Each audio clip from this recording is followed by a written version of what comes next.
Byiza bakurikira ubukungu talks kaze neza kuri programme twari twarabashyiriyeho hashize iminsi, ariko hari ubushakashatsi umuntu yabaga ari gukora hataragwiza neza ibintu bikenewe kugira ngo abantu tubashe kuba twababwira cyangwa se tubaha amakuru atariho ivumbi. Ku bayisilamu batangiye igisibo cyiza, kandi no kuba dukurikira bari muri weekend tubifurije gukomeza kugira weekend nziza. Amafaranga abahame, kandi reka tukomeze mu nzira yo kuyashaka. Kaze neza ku bukungu talks.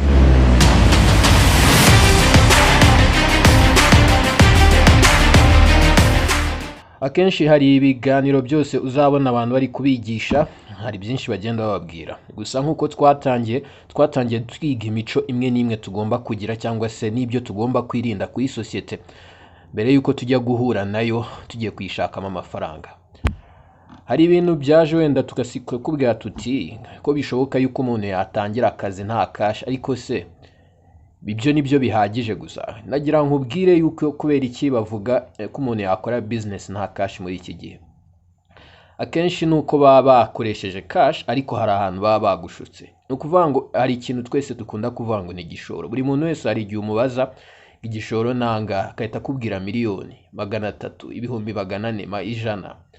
Ariko nagira nkubwire yuko igishoro cya nyacyo ni ubumenyi ufite, cyangwa se amakuru ufite ku byerekeranye n'isoko cyangwa se aho ubarizwa. Nagira nkubwire yuko na company niyo yaba ari mpuzamahanga, buri gihe mbere yuko ujya kwinjira ahantu, ahubwo yo none ifata amafaranga ikayashora mu gushaka amakuru.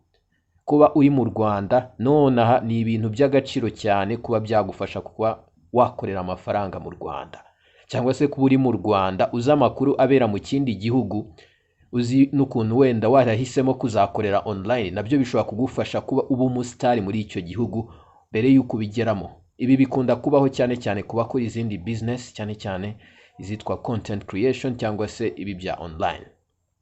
Uyu munsi nayo turayivugaho ho gatoya, ariko tuzagira tubyagure neza mu biganiro byacu by'ubutaha.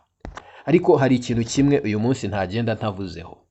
Nakubwira yuko mu bushakashatsi bwakozwe na Mastercard, abantu bakiva muri 2020, 75% by'abakiriya bose bari bisanze basigaye bahahira online. Nagira nkubwiye ko no mu Rwanda mwatangiye no kwiga n'uburyo bwo gukoresha systeme zituma nta mafaranga muba mufite mu biganza. So no kuvuga ngo amafaranga ntabwo atavuye, ahubwo uburyo yishyura birahindutse. Ibi rero byerekanye yuko abantu 75% ku isi yose bahise bakira ubwo buryo bushyashya. Hari ikigo cy'ubushakashatsi cyangwa se dushobora kwita International Financial Center cyakoze ubushakashatsi kivuga yuko 69% by'amakampani yose yari ariho, ayo babashije gukorera ubushakashatsi, ayo 69% yabashije kuba yabura 40% by'amafaranga binjizaga, bitewe no kuba baranze gushyira ibintu byabo cyangwa se baranze kubishyira online. No kuvuga ngo rero hano rero inama ya mbere uyu munsi tugiye kukubwira, mbere yuko tujya kureba aho umuntu yashora bitamusabye amafaranga menshi, cyangwa se rimwe na rimwe bitewe n'ukuntu izindi mpamvu zindi waziteguye neza ntibinagusaba amafaranga. Anga ikintu cya mbere ugomba kwibuka no kugira intego y'impamvu ugiye gushora mu kintu cyawe icyo ari cyo cyose. Hano gushora turi kuvuga ntabwo ari amafaranga gusa, gushora hano bizamo no mu bumenyi. Gushora bikazana none mu kuba wakoresha neza igihe cyawe, kubera yuko igishoro cyose kibagiwe ibindi byose gifite amafaranga ntago kikugeza ku ntsinzi cyangwa se mu gukira. N'ikimenyimenya benshi none ushobora kuba ufite amafaranga waguze amamega, ariko impamvu yaguze amamega ishobora kuba itandukanye no kuba ari impamvu ituma winjiza. Ahangaha niyo mpamvu twita ku kintu cya mbere. Buri muntu wose cyangwa se abantu twakira ibibazo byabo, please, wenda ubushize turi kubivuga ko twigishije, twagiye tuvuga cyane kuri forex, wenda niyo ngira abantu benshi bambazaho ibibazo, ariko siyo tujeho uyu munsi, wenda bizafata undi mwanya wabyo. Ariko abantu benshi usanga bashaka gukora ibintu ko yabumvisha abantu babonye amafaranga, ariko ugasanga nta bumenyi babifiteho. Ariyo mpamvu gushora bifite intego birasaba iki? Birasaba ubumenyi. Ubwo bumenyi akenshi buguhesha akazi cyangwa bukaba bwanatuma wikorera. Ubumenyi ntabwo ari ubwo twese tujya muri education zisanzwe cyangwa se uburyo busanzwe bw'uburezi bwo kujya mu ishuri ugatangira ukiga ukagera hejuru. Hoya, hari ibintu bimwe na bimwe wigiye iwanyu ushobora gukoresha nk'itangiriro, kuko murabizi abantu babayeho kera cyangwa se bagize amahirwe yo kubona kera ukuntu abantu bakoreye amafaranga. Muzi abantu badudaga cyangwa bakaboha, akabyuka kuwa gatandatu afata ibyo yaboshye akabijyana ku isoko. amafaranga adakurura attention cyangwa se atuma abantu bose bagutaho umwanya, burya ari amafaranga ni na meza. Kandi icyo nakubwira, nta systeme n'imwe y'umisoro iza kubareba mu gihe nabo ubwabo batarisobanukirwa cyangwa hataragaragara ibimenyetso by'uko ibyo bintu byahinduye ubuzima. Iyo bihinduye ubuzima bihita bijya mu cyo twita industry cyangwa se uruganda. Ni ukuvuga ngo icyo gihe dushobora gupima tukavuga ati ku mwaka hinjiye ibintu runaka, binjiza amafaranga runaka, icyo gihe n'igihugu kihatekereza nk'aho kigiye kuhafata umusoro. Ariyo mpamvu utu tuntu dutoya twinshi abenshi bita ubukungu budafite icyo bugendeyeho cyangwa se informal economy, hano utamenya uko yabayeho uyu munsi n'ejo cyangwa se ukajya ubona ibintu bigenda, nicyo kigize ubukungu bwacu muri ibi bihugu. Ari nayo mpamvu rero ubumenyi ni ikintu cy'ingenzi cyane. Byige, waba ufite ubikwigishiriza ku buntu, urahirwa niba ugifite inshuti yakwigisha ikintu utayishyuye, iyo nshuti uyitakaza. Ibi rero kandi mbere y'uko ujya kugira ikindi kintu cya mbere uvuga ngo tugiye gushora kuko nibyo dushaka kukugezaho, turagusaba yuko ubanza ukanipima neza, ukaza kureba bimwe mu bintu ukora bisa nkaho bikoroheye cyane. Hari abantu ibingibi akenshi mu bitandukanye n'impano navuze yuko impano ntabwo ushobora kumenya iyo ariyo utagiye hariya hanze ngo ugire ikintu ukora ngo abantu bo ubwabo babivuge, cyangwa se hagira abandi bantu bazi bafite ibipimo runaka byerekana iby'impano. Iki turi kuvuga ikintu ukora bikoroheye. Hari abantu nko gukora acrobacy, ubona umwana akunda amasiporo, we ukabona ari byo bintu ukora bikoroheye. Ibyo bintu ushobora kubikora neza, wabikora neza bikavamo impano abantu bishyuza.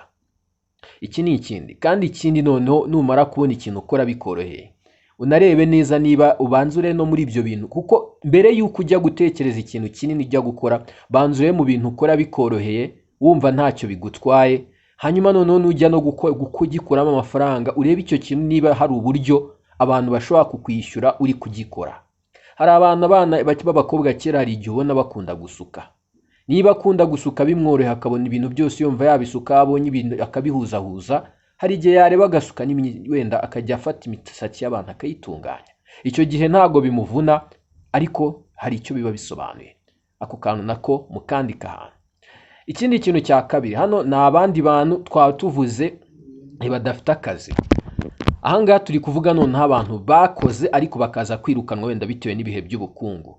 Mufite amahirwe y'ikintu kimwe, mutekereze imirimo ibiri. Hari imirimo ibiri yerekana yuko mudashobora gukenera cash kugira ngo bikunde. Abantu ikintu batazi, iyo babonye umuntu ugifiteho ubumenyi bamutega amatwi. Icyo akora ni ukutabikora nabi cyangwa se ngo azababeshye, ariko agomba gufata umwanya akabakonvenka audience. Niyo mpamvu online habaye heza cyane. Uyu noneho ushobora kujya kuri Twitter ukajya uganiriza abantu ibintu runaka bakamenya yuko ushobora kuba ubizi. Abandi bo kuko hari abantu bose twese tumeze kimwe, hari n'abanga kuza hano kuri YouTube ngo bakore content zihora kuri icyo kintu. Ariko nagira nkubwire yuko kushyiraho nimero yawe hari abantu bakwandikira. Nk'umuntu rero wirukanwe ku kazi ke akajya ahora aganira kuri ibyo bintu, abantu bageraho bakabona yuko ibintu avuga umuntu arabizi. Icyo gihe biguha umwanya mwiza noneho kuba umukoci. Abenshi baza abantu bakocinga ibintu bya mariage, barabanza bakaza bakabibigisha, bagaha abantu inama. Mariage ni isoko rinini cyane, ibibazo byo mu nshako ni byinshi cyane. Babonye umuntu baganiriza mu buryo bakemura, ntago ari uburyo bwo gukemura ikibazo cyanyu, mu buryo bubajyana mu nzira yo kugikemura, abo ngabo barabishyura kubera iyo serivisi. Ubanza ukabibahera ubuntu, ariko igihe kitano no ugashyiraho amasaha ukavuga ati uvugana nanjye isaha imwe n'amafaranga 5,000, abantu bari tayari kuyakwishyura. Cyangwa se ukaba washyiraho trainings ziri online ukayitangira bakiga ku buntu, hanyuma bagera ku cyiciro kisumbuye abashaka gukomezanya nawe bakaza. Bashobora kuza ari 100 bose baba bamenye gukora ibyo bintu, hanyuma 10 akaba ariyo mukomezanya, ariko abicumi bize neza ibintu nabo bakajya hanze bakabitanga, bishobora guhindura ubuzima bwawe. Izo ni idea cyangwa se ni ibitekerezo tugomba kukwereka bitewe n'icyiciro urimo. Hari ibintu ugomba gusabwa mbere na mbere y'uko utekereza kujya gushoramo kidakeneye amafaranga. Ubu noneho nyuma y'ibi ngibi hari ibibazo bingahe bine ngiye kugusigira uzibaza noneho mu kiganiro cy'ubutaha cyangwa se ikiganiro gikurikiraho. Nzaza noneho nkwa izo business zidakeneye cash. Ikibazo cya mbere ugomba kumenya, ugomba kwibaza ise ikintu ngiye gukora ni service ngiye guha abantu. Hanyuma wamara kumenya niba ari service cyangwa ari ibicuruzwa, ariko buri gicuruzwa cyose akenshi cyose kijyana na service. Hanyuma tukareba neza niba kuko abantu hari umuntu umwe cyangwa babiri cyangwa batatu bakeneye icyo kintu. Hanyuma ukanareba none abo bantu batatu se ndamutse niba icyo kintu ngiye kukibakorera nkabishibajyanaho ngo babigure, nabonamo inyungu. hanyuma ukanareba ukavuga uti se kino kintu uko ngenda nkikora kizatuma mpura n'abantu benshi ngo ndebe ko nagera no ku yandi mahirwe isoko ritanga. Ibyo bintu bine iyo umaze kubikusanya, noneho ubu uri tayari yo kuba wakumva noneho ibitekerezo tugiye kuguha by'ahantu wahera ugira ngo utangire ukore, udakeneye igishoro cyane cy'amafaranga, ahubwo ukeneye ikindi gishoro ibindi bishoro bindi ukuyemo amafaranga. Ciao shalom, naho utaha.